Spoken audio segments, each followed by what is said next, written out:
के पुत्र हैं महाराज बलि। महाराज बलि ने 100 यज्ञ करने का संकल्प किया था। गुजरात में भरूच जिला है, नर्मदा जी का किनारा। राजा बलि ने वहाँ 99 यज्ञ पूर्ण कर लिए थे। 100वां यज्ञ पूर्ण होने वाला था। देवताओं ने कहा अगर इंद्र राजा बलि का 100 यज्ञ पूरे हो गए तो इंद्र के सिंहासन पर पहुंच जाएंगे। बाधा डालने के लिए भगवान से प्रार्थना करी और भगवान से कहा भगवान आप किसी प्रकार यज्ञ में बाधा डालिए, राजा बलि का यज्ञ पूरा नहीं होना चाहिए।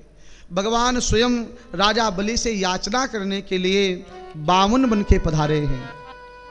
महाराज कश्यप और अदिति के यहाँ भगवान पुत्र रूप में बामन बन के आए हैं। भगवान बामन का एक नाम उपेंद्र भी है। ये इंद्र के छोटे भाई हैं, इसलिए उपेंद्र नाम पड़ा। जब भगवान का जन्म हुआ, प्राकट्य हुआ, देवताओं ने जय जयकार करी है। बोलिए बामन भगवान की जय हो। सभी ने कुछ ना कुछ उपहार दिया है। इंद्र ने सुंदर माला प्रदान करी है, ब्रह्मा ने कमंडल दिया है, सरस्वती ने आसन प्रदान किया है, कुबेर ने छाता प्रदान किया है। अलग अलग देवताओं ने बहुत से उपहार प्रदान किए और भगवान को मांगने के लिए भेज दिया। देखो, मांगने से व्यक्ति छोटा हो जाता है, वह चाहे भगवान ही क्यों न हो। भगवान को भी जब मांगने के लिए आना पड़ा तो भगवान भी 52 अंगुल के बन के आए हैं, हाथ में छाता लिए हुए, कमंडल लेकर के। जहाँ राजा बलि यज्ञ कर रहे थे भगवान वहाँ पहुँचे। राजा बलि ने देखा मेरे द्वार पर कोई सुंदर सा बालक, ब्राह्मण बालक पधारा आया है। राजा बलि यज्ञशाला से बाहर आए, प्रणाम किया और कहा हे ब्राह्मण देवता, आप बताओ मैं आपकी क्या सेवा करूं। भगवान ने कहा राजा बलि मैं तुम्हारे पास 3 पग पृथ्वी मांगने के लिए आया हूं। भगवान 3 पग का एक नियम ये है कि वो पग हमारे होंगे, मैं अपने पग से नापूंगा। राजा बलि हंसने लगे। बालो तुम बालिश मति, आप बालक हैं और आपकी मति भी बालकों जैसी है। अगर लेना है तो 2-4 बीघा ले लीजिए, अथवा आपके लिए बढ़िया सा आश्रम बना दें, अथवा आपको गौशाला प्रदान कर दें, आपका विवाह करवा दें। यहाँ तक राजा बलि ने कहा है कि विप्र कन्या, आपको विप्र कन्या अर्पण करें। भगवान बामन ने कहा राजा बलि हमें तुमसे मात्र 3 पग पृथ्वी ही चाहिए, लेकिन संकल्प करके देना होगा। दान कहीं भी दिया जाए तो प्रयास ये करना चाहिए संकल्प के द्वारा दान दिया जाए। संकल्प से दिया हुआ दान सिद्धि प्रदान करता है। राजा बलि जैसे ही दान देने लगे, और दुनिया में सबसे बड़ा दान किसी का है तो राजा बलि का है। बलिदान एक ऐसा शब्द है जो राजा बलि से जुड़ा हुआ है। दुनिया में बलि के जैसा दान करने वाला कोई नहीं हुआ है। इसलिए बलिदान का मतलब है जैसे बलि ने उदारता से दिया वैसे दान करना चाहिए। लेकिन आजकल लोगों ने बलिदान का गलत अर्थ लगा दिया है। बलि महाराज कहते आप संकल्प करिए, और शुक्राचार्य जी जो हैं राजा बलि के गुरु जी हैं। शुक्राचार्य जी को लगा कि मेरा चेला तो गरीब हो जाएगा। दौड़े दौड़े आए, चेला से कहने लगे महाराज बलि रुक जाओ, जिनको ये सामने देख रहे हो 52 बन के खड़े हैं, ये कोई 52-53 नहीं है। ए सबई रोचने साक्षात भगवान विष्णु रव्यया कश्यपा अधिपिर जातो देवानाम कार्य साधका। ये कोई 52-53 नहीं है, ये भगवान विष्णु हैं। ए सबई रोचने साक्षात भगवान विष्णु रव्यया, स्वयं भगवान हैं। कश्यपा अदितिर जातो, ये कश्यप और अदिति की संतान बन के आए हैं। देवा नाम कार्य साधका, ये देवताओं के पक्ष से आए हैं, इनको देना मत। राजा बलि ने कहा गुरुदेव अब तो मैं वचन दे चुका हूँ, और व्यक्ति का वचन ही उसके, अगर वचन चला जाए तो प्राण चले जाने के बराबर होता है। अब तो मैं दान करूँगा। महाराज जिस पात्र से जल गिराया जाना था, शुक्राचार्य जी उस पात्र में घुस करके बैठ गए। कहा न जल गिरेगा, न संकल्प होगा, न मेरा चेला गरीब बनेगा। इसलिए जलपात्र में प्रवेश करके बैठ गए।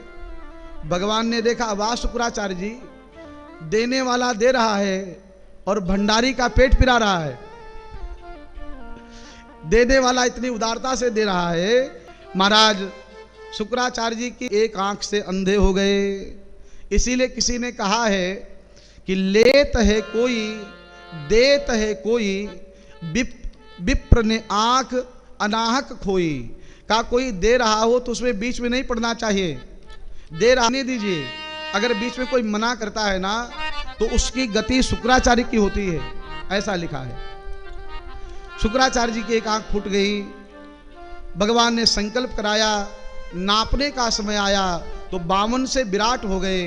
एक पग में भगवान ने ऊपर के 7 लोक नाप लिए। जब भगवान का चरण ब्रह्मा के यहाँ पहुंचा तो ब्रह्मा जी ने भगवान का चरण धुला, अपने कमंडल में वह जल रखा, वही जल गंगा जल कहलाया है। एक पग से ऊपर के 7 लोग, एक पग से नीचे के 7 लोग नाप लिए। राजा बलि का सर्वस्व भगवान के 2 पग में चला गया। भगवान कहने लगे, राजा अब मैं तीसरा पग कहाँ नापूं बताओ, तुम्हारा जो था वो तो सब मैंने ले लिया। भगवान कहने लगे, अब अगर तुमने हमें हमारा अपना वचन पूरा नहीं किया तो नरक जाओगे। राजा बलि धर्म संकट में पड़ गए, क्या किया जाए। राजा बलि ने कहा, भगवान ये बताओ दान बड़ा होता है या दानी बड़ा होता है। भगवान कहने लगे, दान से श्रेष्ठ दानी माना जाता है। तो कहा, आपने मेरा दान तो ले लिया लेकिन मैं अभी दानी तो बचा हुआ ही हूं, आप मुझे भी नाप लीजिए। पदम तृतीयम कुरु शीष्ण में निजम, आप अपना तीसरा पग हमारे माथे पर पधरा दीजिए। और भगवान श्री हरि ने अपना तीसरा पग राजा बलि के माथे पर रखा। भगवान वामन प्रसन्न हो गए। भगवान वामन ने कहा, राजा बलि आज तुम्हारे दान से मैं प्रसन्न हो गया हूँ, जो चाहिए मांग लो।